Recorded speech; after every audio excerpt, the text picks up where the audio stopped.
మికటమైన ప్రేమ గలవారై ఉండుడి. దేవుని నామమునకు స్తోత్రం కలుగును గాక. హల్లెలూయా. ఏం కలిగాలి? నీవు ప్రేమ కలిగి ఉంటే పాపములను కప్పివేస్తుందట. పాపములను కప్పివేస్తుందని దేవుని లేఖనాల్లో చూస్తున్నా.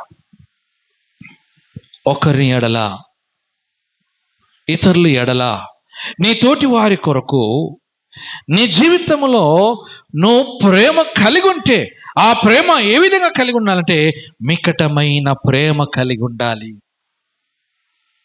ఏం కలిగి ఉండాలి? మికటమైన ప్రేమ కలిగి ఉండవలను. కొన్నిసార్లు ఏం కలిగి ఉంటాం తెలుసా? మందిరంలో కావచ్చు, సమాజంలో కావచ్చు, ఒకవేళ ఎక్కడైనా పెళ్ళి